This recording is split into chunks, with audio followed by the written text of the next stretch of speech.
Hi friends, Mrs. McBride here, coming to you straight from my kitchen table. And what we're doing today is we are talking about Newton's second law, which is one of my favorite laws. And the reason I love this law so much is that it really helps us to describe the way things move. And this law is also an equation for those of you who love equations. All right, so I'll give you the actual definition, which we'll see if this makes any sense to you. It says a body is accelerated when acted upon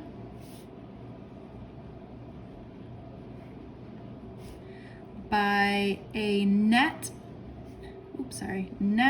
external force. Does this make any sense? My daughter Nora was just reading this and she says, that makes no sense, Mom. Okay, so what we're gonna do is we're gonna put this in equation form. And the equation form says that the sum of the forces, this is the Greek letter sigma, okay, and I'll write it in words in just a second. So the Greek letter sigma, or the sum of the forces, equals ma. Okay, and this equation is so important that I'm going to put like 100 stars around it. Okay, super, super important. Do you get the hint that this is important? Have I put enough stars by this? Nora, have I put enough stars by this yet? Mm-hmm. Nora says yes. Okay, one more for good luck. All right. Now what this says is the sum of the forces. Now, the word sum is basically saying add. So we're going to add all of the forces that are acting on an object, and that should equal the mass of the object times the acceleration. Now, sometimes instead of sum of the forces, we say the net force. Okay, and both of those are basically saying add all of the forces that are acting on an object, and that should equal the mass times acceleration. Okay, so let's talk conceptually for a second before we get into some problem solving over here. All right, so if we increase the force, what does this do to the acceleration? Well, think about it this way. Let's say, for example, your car breaks down. You put your car in neutral and you gotta push it, okay? If you apply more force to the car, what do you think will happen to the acceleration? Well, first of all, you should be saying to yourself, these two are in a direct relationship, so because of that, if I apply more force, I'm going to get this to accelerate more. The harder you push, the more something is going to accelerate, okay? Now, the next question for you is, what about mass and acceleration? If I increase the mass of something, what does that do to the acceleration? Well, think about it. When you first start shopping at Wegmans, you've got an empty cart. The mass is very small. It's really easy to move. Okay, then you buy all sorts of stuff. And if you're in my house, you're buying 35 bottles of water, plus all sorts of drinks. And then all of a sudden the mass of your cart increases. Well, what happens to the ability for you to accelerate your cart? It is going down. The more massive, the less acceleration. Another way to think about this would be, think about like a really heavy car or truck. So the opposite of the Prius. Okay, so think about like a dump truck. It's got a lot of mass, so it's really hard for it to accelerate, or it does not speed up or slow down very quickly. All right, and last but not least, what if I increase the mass? What happens to the amount of force needed? So here I am at the end of my Wegmans shopping trip. My cart is chock full. Okay, my mass of my cart is very large. What happens to the amount of force that's required to push the cart? You're right, it increases. Okay, so in general, what this law is saying is if a net force acts on an object, the object accelerates. Okay, or basically forces cause acceleration. Okay, we're going to add in a little bit of something here. Not just any force, but we're going to say unbalanced forces cause acceleration, okay? So if you have a net force, okay, this or an unbalanced force is going to cause acceleration. All right, let's do some problem solving here. So in this particular sample problem, I'm going to call both of these type of problems old and new problems. This is great for people who love what we were doing before and people who want to add in this equation to our repertoire. Okay, so we're going to use a little bit of old and a little bit of new. And I'm even going to specifically say we're going to look for some old information and we're going to look for some new information. All right, so here we go.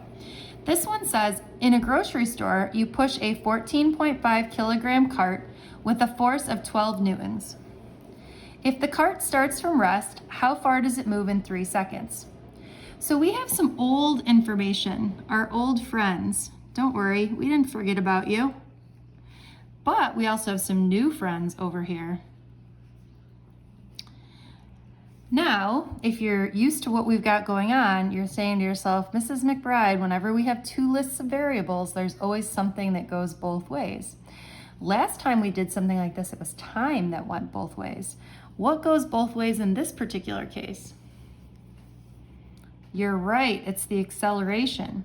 Okay, so let's read the problem again and figure out where we can put this information. In a grocery store, you push a 14.5 kilogram cart. 14.5 kilograms is my mass, with a force of 12 newtons. If the cart starts at rest, how far does it move in 3 seconds?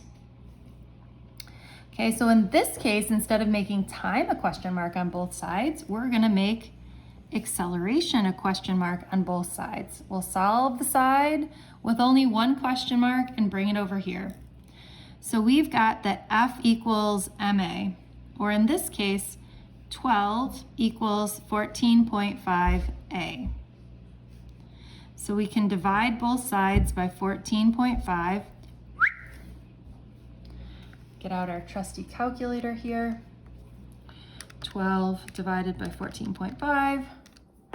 And we get acceleration is equal to 0.83 meters per second. Okay, if I bring this information to the other side, I'm looking for the equation without v. What is it? Which one? You're right. I'm looking for the equation x equals v naught t plus 1/2 at squared. Or x equals 1/2 of 0.83 times 3 squared.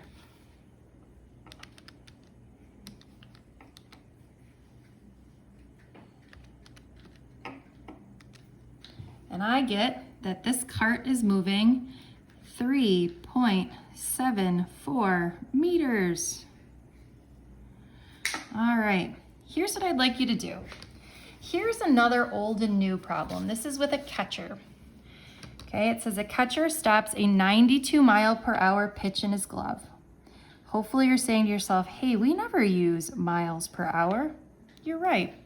We're gonna use meters per second. So this is 41.13 meters per second. So a catcher stops a 41.13 meter per second pitch in his glove, bringing it to rest in 0.15 meters. If the force exerted by the catcher is 803 newtons, what is the mass on the ball? All right, so again, this is another old and new. Our old friends, our new friends. Okay, remember acceleration is the thing that's going both ways. If you would like to, pause the video now, work this problem out on your own, and then fast forward to the end and see if your answer matches mine.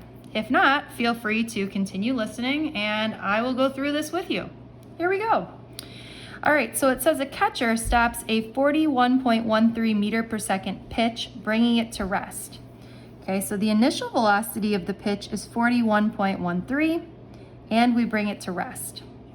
and we're specifically bringing it to rest in 0.15 meters. The force exerted on the catcher is 803 newtons. What is the mass of the ball? So in this case, we're going to use the side with only one question mark to solve for acceleration. That would be this side here, and we're looking for the equation without time. What's the equation without time? You're right. V squared equals V naught squared plus 2ax. Or I get 0 squared equals 41.13 squared plus 2 times a times 0.15. Or I'm going to get, let's see, what is 41.13 squared? Oh, this number is yucky.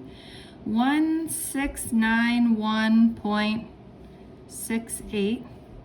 And then 2 times 1.5 is 0.3. So I get plus 0.3a. I'm going to subtract this to the other side. Oh, 1/6. Or I get negative 1691.68 equals 0.3a. Divide both sides by 0.3.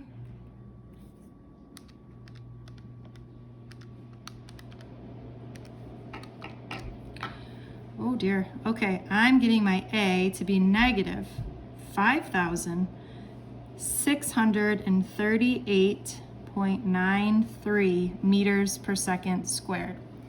Okay, as I bring this over, I'm not going to worry about the sign because I know in my equation over here, if I use the fact that F equals ma and I bring over a negative, it's going to give me a negative mass. We know there's no such thing as negative mass because believe me, if it existed, I would already be on it. Okay, so we've got 803 as our force equals our mass times our 5,638.93. So if we divide both sides by this beautiful number here,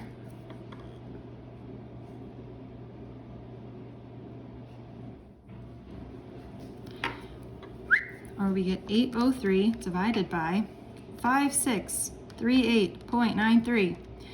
We get that the mass of the baseball is 0.14 kilograms, which, believe it or not, is the actual mass of a baseball. All right, friends, have a wonderful day.